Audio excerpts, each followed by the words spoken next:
Kobayashi, the 30-year-old woman from Hawaii who went missing 15 days ago on her way to visiting her aunt in New York.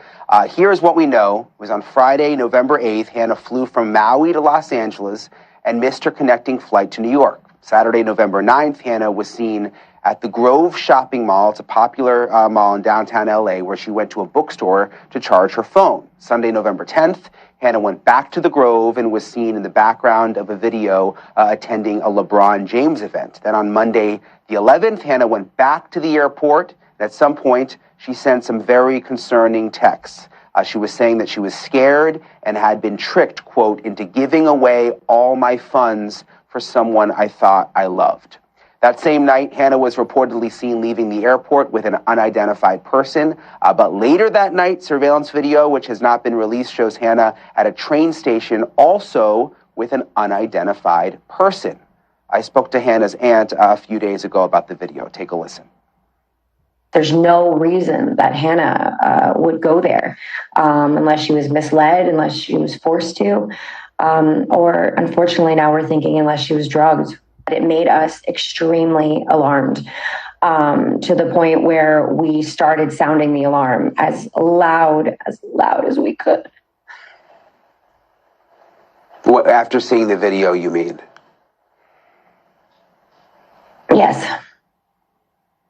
It's already such a sad situation, and now there's another twist to the story. Hannah's father, Ryan, who had gone to LA to search for his daughter, has taken his life. He was actually supposed to be on with me too and was feeling emotional, and now we find out that he has committed suicide. And now here to help us make some sense of all of this is former FBI agent and News Nation law and justice contributor Jennifer Coffendorfer, and Dog, the bounty hunter, who actually knows Hannah. It's good to see both of you. Jennifer, I want to start with you. You heard the aunt. She told me that they were disturbed by this surveillance video. The police showed the family surveillance video, but they haven't made the video public. But she didn't want to go into detail. She didn't want to interfere with the investigation. What do you think is going on here? What do you think that video might show? Well, when you look at the timeline, there was always communication with the family. Her phone was always working. She actually took special steps to charge it to make sure it was working.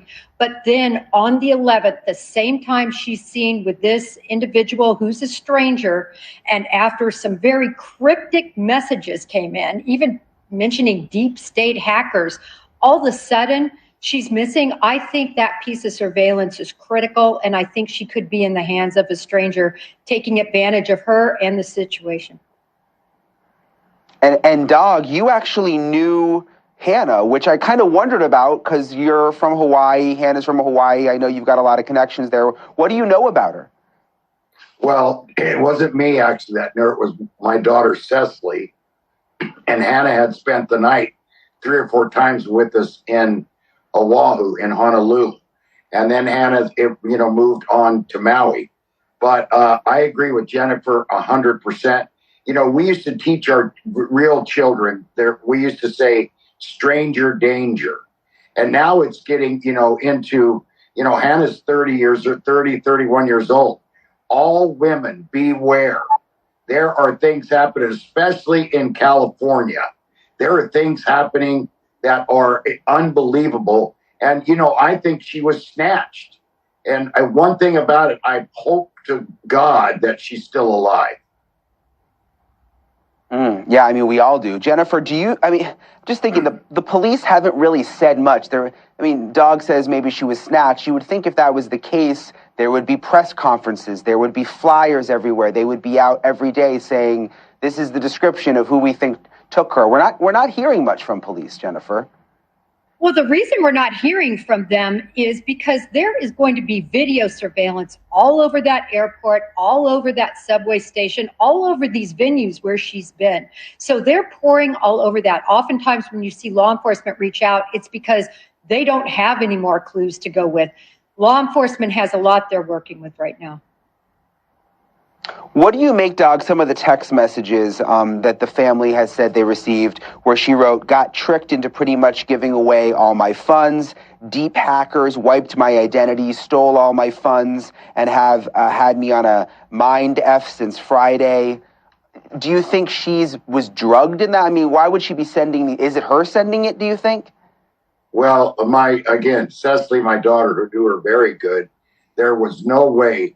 She might have smoked, which in Hawaii, weed is called pakalolo. She might have smoked some pakalolo as she got older, but she was very, very against drugs. And the text messages, again, Cecily said it doesn't sound like her.